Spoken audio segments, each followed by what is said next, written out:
He was the finest priest I ever encountered. There's something about his homilies, there was something extraordinary about them.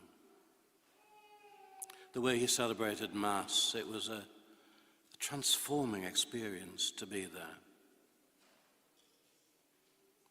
And the way he was with people, he was just wonderful. He knew how to put people at their ease. He could speak easily with people. He knew what to say in difficult circumstances. He was just remarkable. And we all of us in the presbytery, just were in awe of him. There were 4 priests living in the house that I was in. It was back in the days of curates, and he was slightly ahead of me at training college at Ushall. And so he'd been a priest a few years when I arrived there just as a green new priest. There was an older curate, and then there was a parish priest who would have been about my age now. And he was just amazing. So it was like an earthquake when he said he was leaving. It was a real shock. And he got a dispensation from Pope John Paul II, and he was laicized, he married, has children, grandchildren I think now, became a great husband, great dad. But the experience, of course, shook all of us in the house. It was a bit like you experience it in seminary when you're training. Sometimes a person in your year or somewhere in the college says that they're leaving.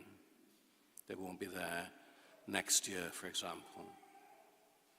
And while there are some people who leave and you think, well, clearly it wasn't for them, there are some who go and you think, but they would have made a fantastic priest. And of course, what it does for you left behind is to begin to question. You begin to wonder. If he doesn't think he's up to it, if he thinks it's not right for him, well, where am I in all of this? And it could seriously make you wonder what you're about. There's an echo of it I hear occasionally. As you know, I'm involved in the formation and training of people who become ministers of Holy Communion. And usually at the first session you have a brief period where you ask them if there are any things that they're looking for, particularly as they come to this course, this program of becoming a minister of Holy Communion. Any concerns that they have. And quite often somebody will say, I don't feel up to it, I don't feel worthy, I'm not sure I should be here. And of course there is an answer. There's only one answer you can ever give to them. You're not worthy. Who can be? For what you handle, for what you touch, for the way in which you're used by God. How can anyone be worthy of that? And so too a priest. How can you ever be worthy? How can you ever be absolutely suitable? Just not possible. But over the years, as I've pondered this, it makes me come to the conclusion that Jesus deliberately picks people who are not worthy, who are not suitable. That's the extraordinary thing. Here we have this list of 12 apostles, 12 people that Jesus appoints. And we know quite a bit about some of them. And most particularly, we seem to know about their faults and their failings, their unsuitability. And yet Jesus chooses them. There's weakness, there's confusion, there's misunderstanding. They don't get it. And they always list him last. But they always make sure that they mention him.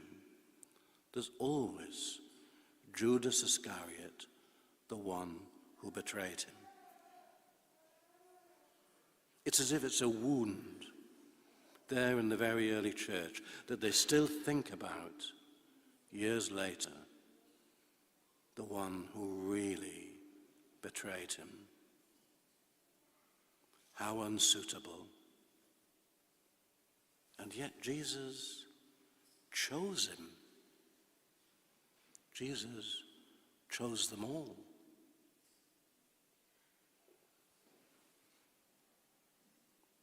It's to make us think, I reckon. Sometimes people will say, I'm not suitable to be a priest.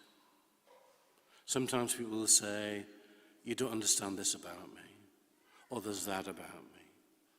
How would I ever make a good priest? And I would have to say, join the club. We're all in that situation. Sometimes people say, I'm not suitable for this particular way of serving in the church, this ministry. I'm unworthy for so many reasons. Join the club.